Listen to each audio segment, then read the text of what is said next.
Hi, everybody. Thanks for joining me for Prayerful Pause with the Pastor during our Holy Week sequence.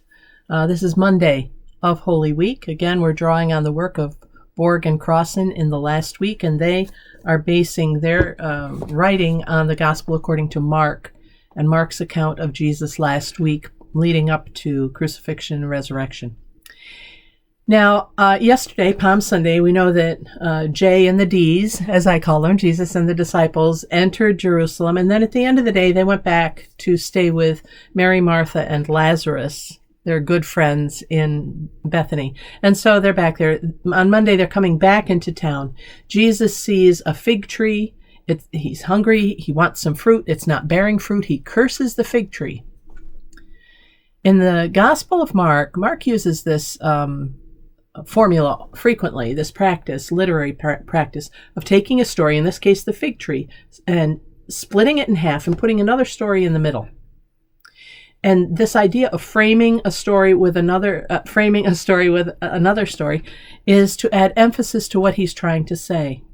In this case, the middle story, the one that is framed by the fig tree, is a story of Jesus going to the temple in Jerusalem and disrupting the money changers, the sellers of the animals, and all of that. And we can say, well, they shouldn't have been marketing in the temple. No, that's not it at all. As a matter of fact, their functions are clearly outlined in the Torah, because people would have to come in with and get the proper money to be able to buy the animals for sacrifice. And it was an important part of the function of the temple. It wasn't part of the inner sanctum, but it was a courtyard designed for that within the temple grounds. So it was a little odd that he was doing that. But as you read more carefully, you find out that really he's commenting not on those particular acts as much as he is the fact that the temple as a whole is not bearing fruit. Get it? The connection to the fig tree? Not bearing fruit. You shall know a tree by the fruit it bears has long been a phrase important in my life. So what he's saying is, temple's not bearing the fruit that it's supposed to. And it really upsets everybody. Just the physical act of turning the tables over, and the crowds were there, as I mentioned yesterday, like 2 million people in Jerusalem for the Passover so that they can visit the temple. This would have been a time of great activity. Those people whose job it was and who earned their living by being money changers or selling these animals, all of a sudden that's upended. So Jesus was making quite a splash by doing this as he did it. It says in the write-up that you'll receive if you get it, justice and righteousness, Jesus' non-imperial mandate is Monday's focus. So remember, going back to yesterday, we had Jesus entering by one gate and Pilate by another. We had the imperial forces here and the grassroots kinds of countercultural forces coming in here. That theme is continued into Monday as we look at the non-imperial mandate. We are required to not be part of that structure at that gate, not part of the imperialism of Rome or of any other country or multinational corporation or political party or anything else.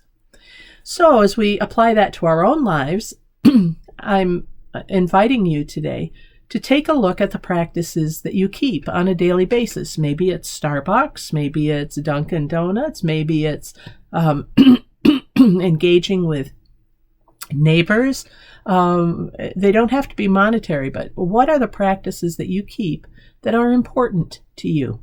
If you had to list prioritization of your daily activities in their order of importance to you, what's the most important thing you do in a day?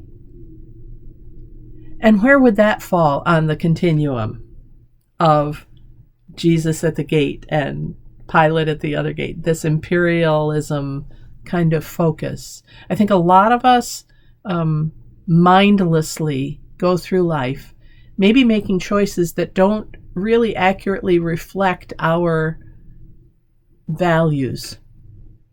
And this is a week when we are invited to align our values again. It's like something coming into focus. It's not quite there, not quite there. And then all of a sudden, boom, there it is. Everything is seen clearly.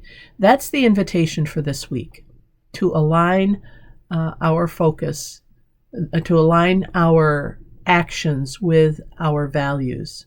And it means looking back at our daily lives. I could say that creativity is important to me. How important is it? Is it important enough that I'm going to have a time every day when I can be creative? I can say that being in nature is important to me. Is it important enough that I do that every day? Does that get sacrificed for something that I think is really not that important, like going to Starbucks? But I'm really it's a habit. I've become habituated to going to Starbucks, which I haven't, but I've thrown it out there. I invite you to look at your life and the activities that you do, and do they match up to what it is you want to be, who it is you say that you are. Okay? All right, enough for today. That should be enough to think about until tomorrow, don't you think? Thank you for joining me for the Prayerful Pause with the Pastor. I'm Pastor Deb Swift, pastor of both South and Downtown Presbyterian churches in Rochester, New York. God bless. Keep going on the journey. We're on the way.